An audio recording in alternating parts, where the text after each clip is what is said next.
Hey guys, welcome back to the Pennies Pounds podcast, the money podcast that actually makes sense. If you ever asked yourself, why didn't we learn this at school? Or how do I get my money up without giving up everything that I love? You're in the right place. We dispel the myths, simplify the jargon, and give you the playbook to build wealth in your own terms. Because money moves fast and it's time that yours kept up. Welcome back everyone. I hope you have an amazing weekend. We are back with another incredible episode. We are talking all things apprenticeship. It's a route that I wish that I went down, but unfortunately I didn't. And it's more so because I just didn't know about it. I had no idea that it was even an option. So to prevent that happening to anyone else, I brought on two amazing people who are going to talk about what they're doing and what apprenticeships really look like. So my guests, who are absolutely incredible. Guess, who are you? So my name is Kwesi Bimpong, one of the co-founders of the Black Apprentice Network. I did a degree apprenticeship at Goldman Sachs for the past 4 years, and now I do this full time. So I do all things to get young black people into apprenticeships, to get young people at least knowing the access about apprenticeships or university route. But yeah, we're going to get into it. Elijah's my co-founder. Yeah, Elijah, co-founder of the Black Apprentice Network. Did a degree apprenticeship at Salesforce for a few years. And now full-time on the Black Apprentice Network. Super happy to be working with Kwesi. Yeah. Also, you have a third co-founder, Ruben. He's unfortunately not here today, but he's our other co-founder. And, having a lot of fun with the Black Apprentice Network. Yeah. Also, we have Black Undergrad, and I think we could get into that a little bit today. But at least Black Apprentice Network, community of over 5.5 thousand people, 1,000 current apprentices and 4.5 thousand aspiring apprentices. Yeah. And just trying to, for current apprentices, just helping them build relationships with each other, excelled in their apprenticeships, and for the aspiring apprentices, just getting them in the best companies in the UK through apprenticeships. So yeah, really happy to be here today. Very happy to have you, and I'm super excited to get into this. Let's do it. First things first, Yes. What we always do on the episode is I give you a 60-second mythbuster. Okay. Mm-hmm. So you have 60 seconds between the both of you. I don't know if you want to pick who answers, but 60 seconds, I've got a timer on. Mm-hmm. Yeah. And you're going to answer, there are 5 questions, you're going to try and give me an answer for each one. Alright, cool. Right? Let's alternate. Yeah. So who's going to start? You Rock, gonna paper, scissors. Cool.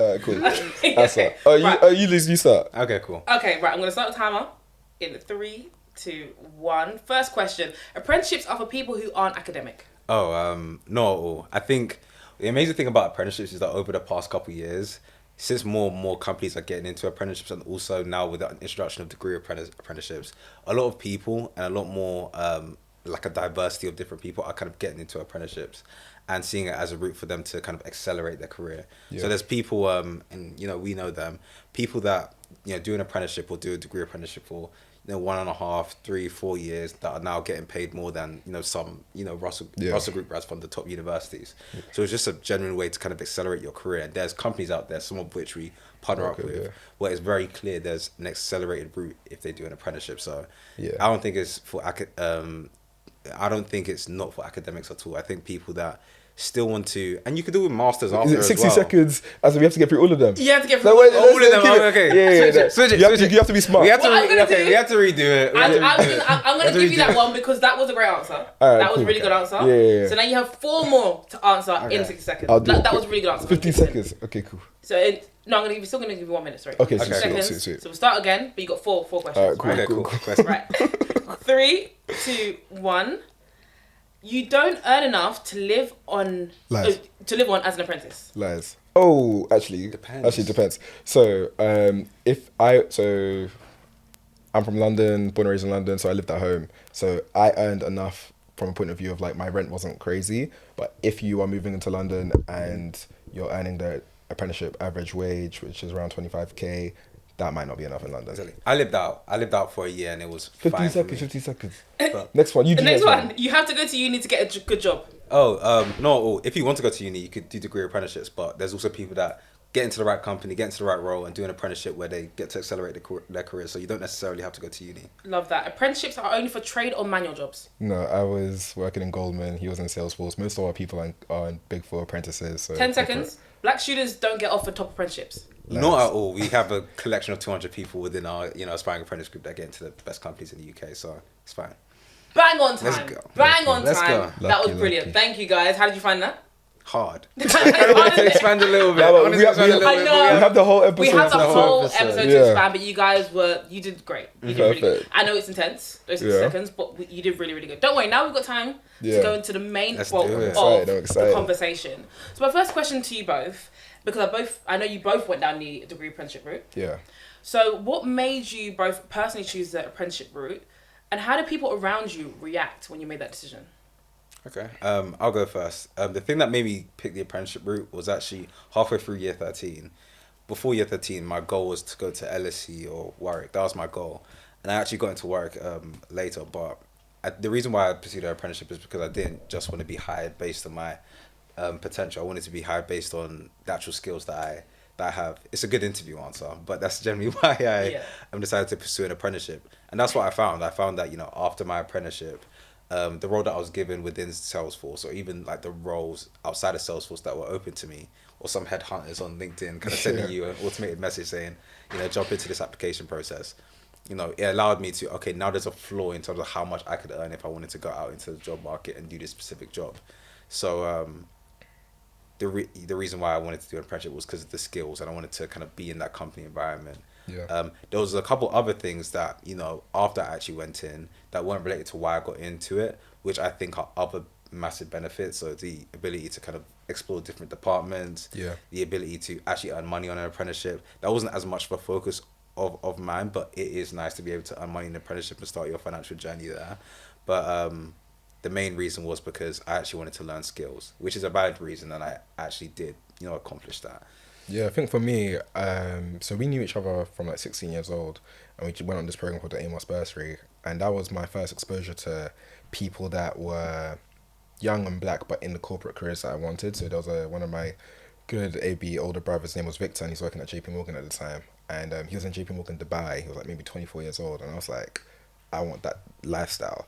And I think when you're young, for me, like, I'm a car guy, so when I see a nice car, I'm like, okay, you're there. like, Your head turns. My head turns, like, what was that? And then I'm the type of guy to go up to, like, what do you do for a living? And for that week, I would do whatever, or I'd research about everything that person does for a living and say, yeah, I want to do that. But obviously those were for the wrong reasons, but I was young. But I say that because my role model at the time were in corporate careers, and I was like, how do I get there faster? How do I accelerate my career from a junior perspective? How do I beat my peers, as well as get the correct education as my peers, which in my household as well was a degree. So I'm the youngest child, and all my elder brothers had degrees as well. So I was like, okay, I need to find a balance of working but also getting this education. And long story short, that was the route that I chose. It wasn't the route that I initially wanted. We both wanted to go to university, so we met at a program called Bridging the Gap that helps people get to university. So it was like, I'm not saying that, I woke up and never wanted to go uni. I did want to go uni at a time, but I also realised what was important to me was accelerating my career. In terms of the second part of the question was, how was people around me, how did they react? My family were really calm. Youngest child though, so I get that. I could appreciate. I'm not the youngest, I'm the oldest, so I didn't get that. I could appreciate that if my eldest brother was to do it, raps. No, someone has to try it. Yeah, exactly. And then you get the WhatsApp phone, the literally. You go. So, but in terms of how my friends reacted, a lot of the guys, they were like, "Oh, you're gonna be earning lit."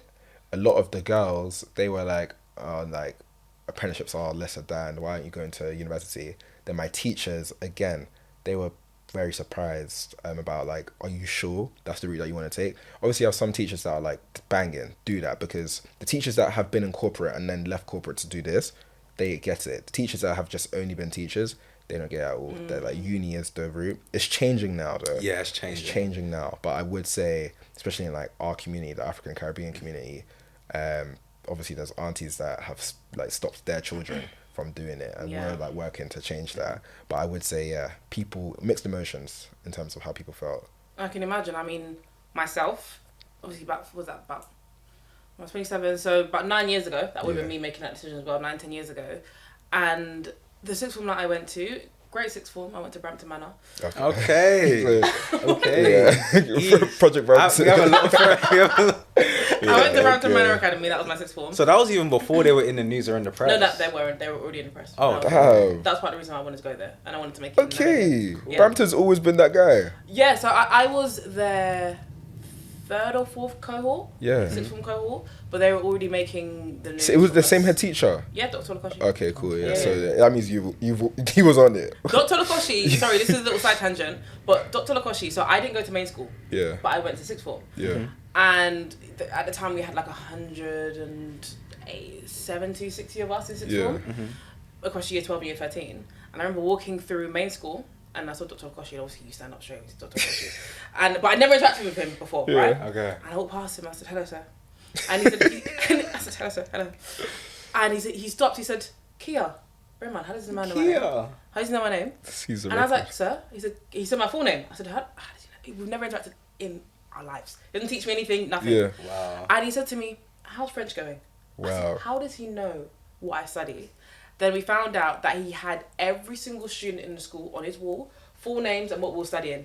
Wow. So when he saw me, he knew exactly my full name and he knew exactly what I was studying. I love that. Crazy. I love that as well. No, but bear in mind, that's across main school and sixth form. So that's, So- That's like 1,000 plus crazy. students that he knew. That's by why. heart. That's Yeah. No, you know what? crazy. I give him his credit. I didn't meet him. Yeah, Incredible I man. get to meet Like him. literally, so the stuff you about Brampton, Yeah. incredible man. All right. But when I was there, because of how Brampton was set up, we didn't hear anything other than university. Course. So obviously that's where I applied. I went to university. But if I had my time again, I would have loved to have gone down the apprenticeship route. And I think I would have thrived in Yeah. that route. If you scroll down Twitter long enough, we'll be able to see your picture. Or you know, when they have results. Thing. I'll be Yeah. somewhere. I will definitely be somewhere. 100%. Yeah. I'll be somewhere. But Brampton was an incredible experience. I will definitely say that it's a unique one. Yeah. No, definitely. Yeah, it's But hard. I've heard a lot of people. most of our unique friends were one. Brampton. Yeah, Yeah, a lot of my Yeah. friends. it's a very unique experience. Everyone who's been Brampton knows what that means. Yeah. But it was great. It was great, and I'm glad I went. So I'm glad to hear that you guys enjoyed the route that you went down, and now you've Yeah. obviously created something to help 100%. people coming after you to do the same. So I want to ask you, what's a misconception that still frustrates you to this day around apprenticeships? I think it goes back to the initial question in the myth busting thing was that around the academic prowess of a student, and I mean we fall short to this in the sense of apprenticeships were my second option to university. I wanted to go Oxbridge, so I applied Cambridge, applied Imperial and stuff like that. I did get my offers, not from Cambridge, but I got my offer from like Imperial, and I think that initial rejection from Cambridge is what spurred me to take it more seriously.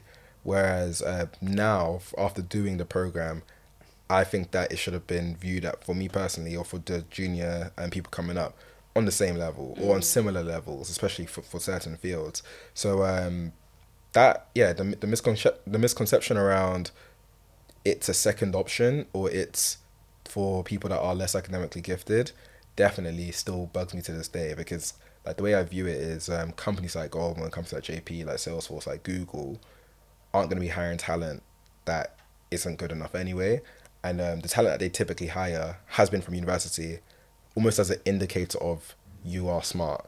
Whereas if you get the 4 years at one of those companies, like to me it's better than anything else. Absolutely, I agree.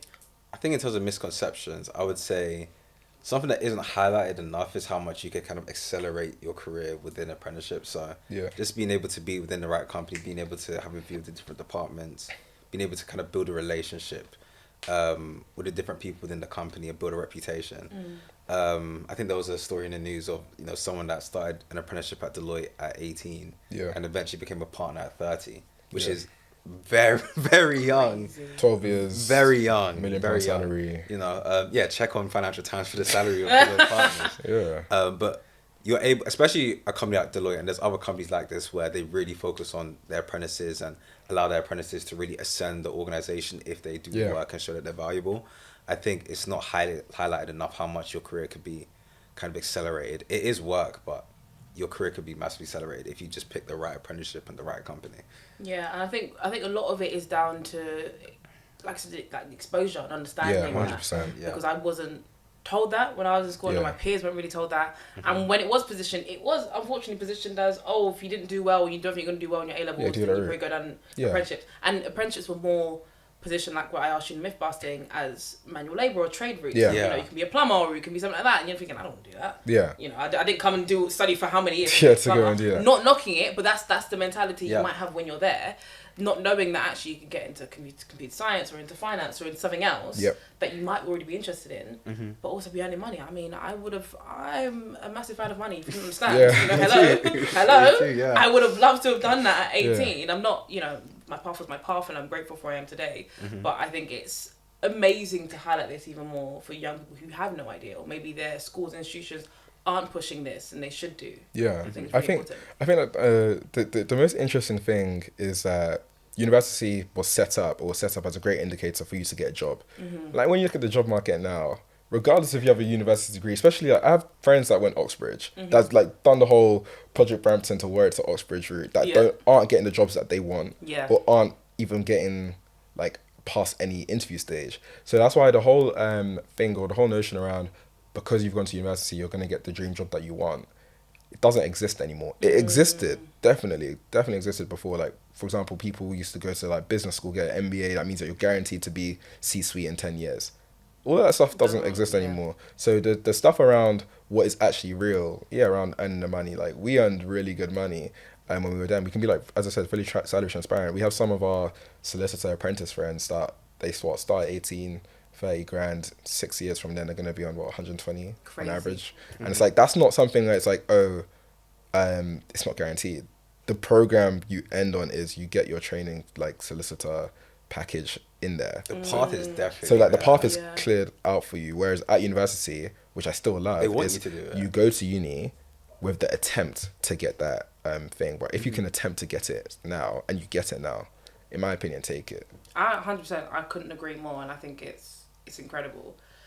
But I want to ask then, because you kind of touched on it a little bit in terms of that salary transparency. Yeah. But what are some of the hidden benefits of doing a degree apprenticeship that people don't talk about? So we kind of mentioned, obviously, the fast track of the money. Yeah. Which you don't get at university. You leave with debt, not in a surplus. But what are the additional things? So maybe around, obviously, knowledge, anything else that you think? Leverage. Like, and I'll go into that leverage from like a networking point of view. We spent our first summer working in New York, and that came from just networking with people. Wow. So like that, and that's how kind of how that band started. Like, we were like, we should share this experience with people that are like us, and we were in it. So Salesforce in New York, Goldman in New York, and it was crazy. Like 30 days there, and that, I love New York. Yeah. How'd you great? like it? Yeah. It was incredible. I love New York. It was incredible. It was great. Yeah. But that whole thing of like leveraging the fact that I'm in a company that's international, that's headquartered in the States, that like everything for the financial motherland is the States. So going there wasn't crazy. Talking to people that could put you on isn't crazy. It's like, oh, if you mention to someone on the street or in your church, I'm gonna work in New York for a summer, that they are like, okay, we're gonna cover you in prayer and everything because this is a big thing. Yeah. If you say that in the firm, it's like, okay, normal. You're visiting your sister team in the States, and it's like stuff becomes really, really normal to you. So when you're leveraging the connections that you have, which you can only get via being in the room, like that's the most underrated thing. There's people that like people dream about talking to on LinkedIn that you just walk by, and genuinely, because you're young and you look very young in the company, they either come up to you and say, what are you doing here? Like from a like, oh, like let me coach you, or you go up to them and they are down to help you. That's amazing. But yeah, what were you? I would push on the point of leverage.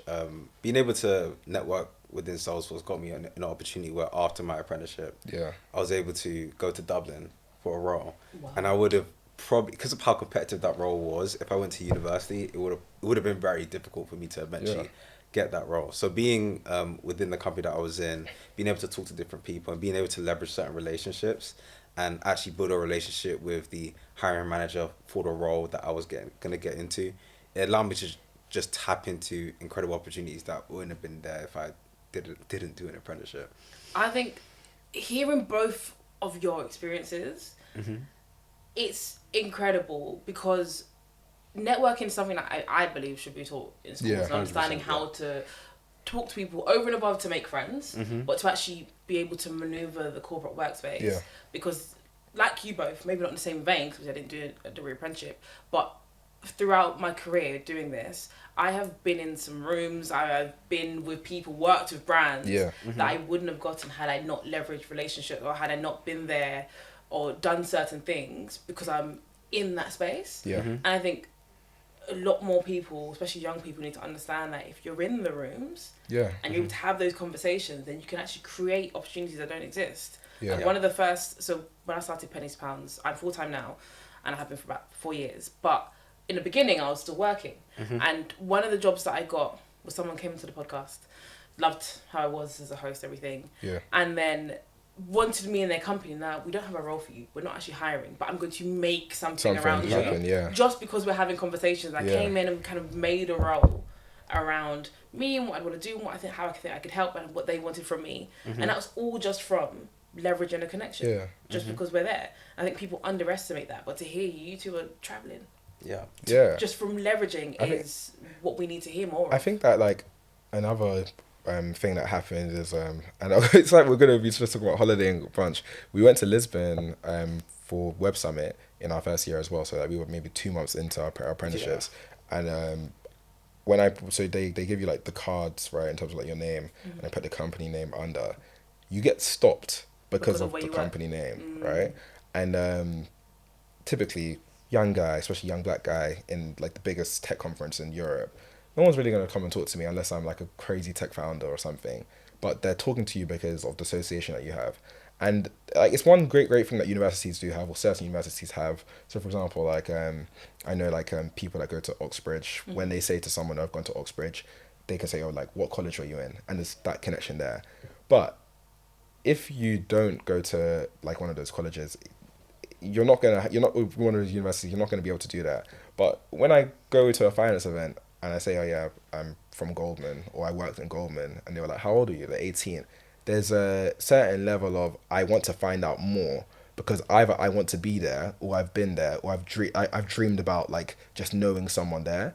And it's stuff that like I didn't realize until, especially after leaving, when I tell people like XGS, there's a level of, okay, we believe that, or we don't even need to see what you're going to do like in this potential interview or whatever, because we trust that for the past 4 years you were in the room of like the people that we want to attract. And I think that like university does that to a certain extent. So like you have target universities, but those target universities get you into the job. So imagine if you've done the job, like you can bounce from places to places if you need to. For some people you don't need to, but it's this little things like that which you realize more and more as you get older. I wish I had that corporate stamp, because everyone's just looking for that stamp. Absolutely. Yeah. I also touch on the leverage point. I think on the leverage point, it also, I think, depending on how much work you actually and effort you put into leverage, it determines how much you're able to get out of it. So I think for apprenticeships, I think the good thing about apprenticeships is that, especially compared to if you don't go to a target university, I think the floor for apprenticeships is probably higher than the floor for if you go to a non-target university. Because if you go to a non-target university, the floor is just, you're not able to get it's hard. You're working 10 times harder. And it's more of a ladder process of, I didn't go to a target university, I just need to get in the room so that I can build up the skills, so then I can go and go and go and go. But that's my thing about the little things that I don't think junior people realize when it comes into just how like corporate moves. It's who you know, but it's like, what have you done? And if you haven't gone to the target university, you need a lot more to prove. Yeah. I agree. I think that there's a lot more grafting that needs to be done just to get to the same base. It happens, but it's hard. Yeah. And I would also say that like the ceiling, to be fair, if you go to a good university is also pretty good. Yeah. But I think the ceiling, if you do well within an apprenticeship, is also, especially if you pick the right company and the right apprenticeship, it's also, very good. I think me and Kwesi, I think we made the most out of our apprenticeships. But there's some people that are in this opportunity but didn't make the absolute most of it. Yeah. Some people, they got what they wanted, they got the job afterwards, but they didn't make the absolute most of the opportunity. But again, even if you just go through the apprenticeship and just get a role afterward, that in itself is still like especially at a good company, it's still an amazing opportunity for you early in your career. Absolutely. What would you both say, if you could go back again and talk to younger you, what's one thing that you believe you both do differently? I mean, you both sound like you have rinsed out that apprenticeship. You got everything that you rinsed out. But if there's anything that you believe you would have changed, what would it have been? It's weird. I don't even say this to be cocky. I think I did that apprenticeship good in a lot of ways. Would I have networked even more? Perhaps. I think perhaps I would have networked even more. Especially during that first year, which I don't think is necessarily bad. During the first year of my apprenticeship, I didn't really network that much. During the second year and third year, that's when I really started to focus on it more. I would definitely say during that first year, maybe just trying to learn more and more skills, because I think within the first year of the apprenticeship, one thing that people don't talk about is that within like the first 6, 7, 8 months, there's a massive learning curve. Yeah. Because you're within this new company, within this new role, there's a whole bunch of things you need to kind of learn. Even for me, it was just understanding what exactly Salesforce even does and knowing that comprehensively. But after like 6, 7, 8 months, that's when you learn. You still learn every day throughout the apprenticeship, but that's when, okay, I'm kind of getting, my hands on certain things. I kind of understand it a bit more. So I would say just spending more time trying to kind of get over that learning curve and learn more skills specific to the role I had within Salesforce. That's probably what I would do. But yeah, that's probably the thing I was focused on. I'd actually say that I networked too much. Too much, okay. Yeah, because I think one of the great things with networking is that, yeah, you get connected with people. But the reason why I say this is because I think that we've, not like just us, but there's this big notion of just network with no strategy. So now I'm hearing like the younger generation come up to me and be like they haven't said hi, like what's your name, it's straight hi, what's your LinkedIn, puts it in and they walk off. And it's like, what has this interaction, I'm not going to remember anything from Absolutely. it. Or like, you might feel good, you might get that little dopamine rush in a sense of like, you see a connection with someone that might have more followers than you, but you're turning, for example, LinkedIn into like an Instagram back in the day thing where people were just follow for follow. But the reason why I say I networked too much was I think I over glorified the idea of just knowing so many people from such a superficial level that I didn't invest enough in the ones that I needed to. Towards the end, I realized it really quickly, and it made me go on a strategy again to select the few and like become really strategic when it came into how my relationships were building. But I do think that I went into the company with the idea, with like this open book, and I didn't listen enough to the mentors, or at the time that I didn't know they were mentors, but to the people that were saying, what do you want to do? Why? Instead of I was just like, who do you want to know? Who do you want to know? Just build up an ammo of people. There was we at our event last week, a guy called Afsal Hussein was pretty much talking about at every event so let's say something like this, I'd get your name, your number, and your email, and send you like a paragraph about how great it was meeting you. And it's like, if you do that over like a couple of years of time, in terms of the like little rooms that you go in, you end up having a nice logbook of like a good amount of people. And the people that you meet eventually are going to be the managing directors, eventually are going to be the next founders of the next big thing.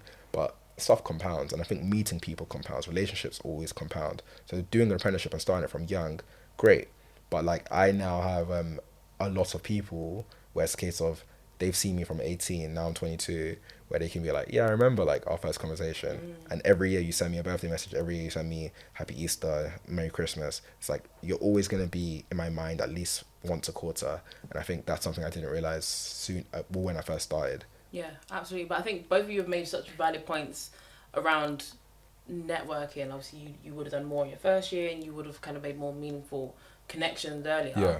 But all of that, again, is just stuff that you're not really taught. So Yeah, for both of you that's what I'm saying. to now realise that it's quicker than a lot of people. I'm telling you, I meet people who are 30, 40 plus who still haven't understood the best way. It's a game, but It is, and I've learned obviously through doing Apprenticeship Pounds and my podcast.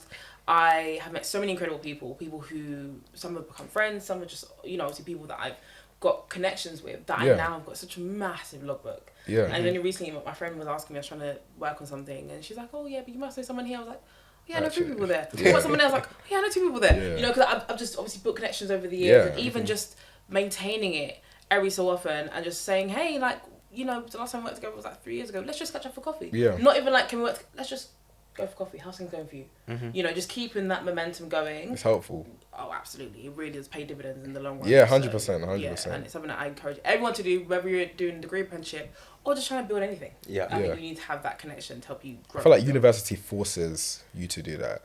And that's what I like about university. So, for example, the people that you might be in halls with, like, it's like the same thing of like, some of my best friends have come from seating plans at school. So it's like, in university, the first person that you might meet or talk to, like, it helps. Whereas with degree apprenticeships, because everyone's a bit older than you, there's also added pressure. Of course. That's the one thing I would say university people, although it's not like taught it's kind of like forced. Yeah, absolutely. I mean, the first friend I made, she lived next door to me. Yeah, exactly. And we moved in at the same time. We were both in there at the same time, and we just said hello to each other. Stuff like that is super Yeah, helpful. so that does make sense.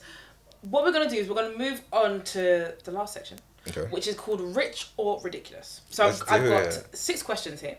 Both of you are going to tell me rich or ridiculous. So rich is like, yeah, you should do this. Ridiculous, no chance. Yeah. And give me a very short reason why. There is no time limit, so you can take your time on this. Okay. But I want to hear your answers if you think something's rich or ridiculous, and give me just a very short reason. Alright, cool. Okay, cool. Do you want to go first this time? Yeah. No rock, paper, scissors. Okay, first question. Spending 60k on a uni degree with no clear career plan. Rich or ridiculous? Hey. Nah, I kind of want to answer this question. You go first then. I actually think it's rich. Okay. I actually think it's rich. I think there needs to be a massive demystification. Even though I love apprenticeships, there needs to be a massive demystification on how uni debt works, because it's not as bad as people. Yes, absolutely. It's not as bad as people think. When you look at our American and Canadian cousins, it's not as bad as the systems over there. And you can see it as a graduate tax, and if you make the most out of your university experience, it's fine to pick up that debt. And over the 3 or 4 years you have that university degree, as long as you're really intentional about kind of learning what the sort of areas you want to explore, I think it could be a worthy investment of doing it. Yeah. And university is usually not 60k. I know. It's usually not 60k. 60k is crazy. But it all depends. Yeah, 60k probably if you're doing something like a veterinary degree or something like that, something longer. I will say though, if you're someone that's going to eventually become a high earner, you will notice that tax coming out of your account. Because if you're earning 100k, you're going to be spending a certain amount of that on that graduate tax. So if you're earning 200k, you're going to be spending a certain amount on that graduate tax. But then it's money well spent, no? I guess it's money well spent. But you're just gonna feel it more. You're gonna feel it. Yeah. I don't know if you necessarily see it, because to be fair, I don't have. No, you see it. You see it. I've seen it on my brothers. Like it's just. And it's on your face. I'll definitely double down and say like rich. What I would say is the only reason I'll say like a tiny bit ridiculous is in the sense of because you might have failed to like make a career plan beforehand or have like a potential route. That is why you might have failed to realize or recognize that there are other options to what you can get into. So for example, let's say you want to be a vet and you feel like you have to study medicine to get into that, but there might have been like a vet school which meant like a 2-year program. I'm just all for taking the path, not even of least resistance, but taking the path that definitely could guarantee what you want to get into if you do know. But if you don't know, you have to just try stuff out. That's very true. I am a massive fan also of like taking the effort to try and know earlier. So I think knowing that you want to be a finance bro, for example, at 17 versus 25, I think the 17-year-old has a massive advantage. Super helpful. Just compounds. So I say try and not ever, sometimes it's really hard to kind of know at that age. Yeah. You are really young at like that 16, 17, 18, even like 20, 21 age. But if you know earlier, the better. The better. I agree. Second one is earning 20k as an apprentice at 19. Rich or ridiculous? Rich. 20k now, when someone says 20k, I'm like, get a higher apprenticeship. Like, so I ended my apprenticeship on 45k, and like most of my friends ended around 40, 45, 40, rolling on to 70k packages. Some of them are rolling on to like ridiculous packages. I said like the law people rolling on to 120k. We were 21. So it's like when I first entered my company, we were earning 20, and then that's when stuff changed. I think as apprenticeships got popular, corporates were like, we need to up it because they can't live off this. So most of the apprentices that are in band starting on like 30k, especially in London at least. So I'll say rich. Yeah, I'd say rich as well. I think it's really nice to be earning during your apprenticeship. I don't want to understate that, but I'd also say it's not necessarily as important the salary you do during your apprenticeship versus what the progression is within the company. If you know the progression is towards a certain level within the company and you see that progression, for sure, that's much more important than with whatever salary that you have during the apprenticeship. And I think some students may focus on that initial salary that they get once they get into their apprenticeship, but actually kind of look at, okay, once I actually, graduate from this apprenticeship, what are people earning, 5, 10, 15 years? Because when you compare that to the salary you do in your apprenticeship, certain routes are just very lucrative. The only reason why I say, the only caveat that I have to that is apprenticeships are, like, especially in our community, right? A lot of people need financial support. So, for example, the son or the daughter that generally does need to support their family, I would say, like, 20K or 25K as an added income to a household makes a massive difference. Like, I was blessed that it wasn't like a big thing of like my dad or my mum were like, oh, finally now you're earning, we needed this. Right. However, I have some friends, like one of my best friends on my apprenticeship took over the mortgage. Wow. When he started earning an amount. And it's not the fact that he didn't or he was forced to, it was, I have this ability to help. But yeah, as you said, like progression, for example, if you're going to be on like 20K, but you know by the end of it you can be on something higher and you're doing 3 years, it's a learning experience. But I would definitely say have in mind how companies reward efforts, because salary becomes a massive part of your corporate journey, and I wouldn't advise anyone to not forget that, especially as you get older in corporate. Absolutely, I couldn't agree more. Last one, we're going to keep this quite quick. Choosing a lower paid apprenticeship over a flashy grad scheme. Rich or ridiculous? Depends on how good the lower grade apprenticeship is.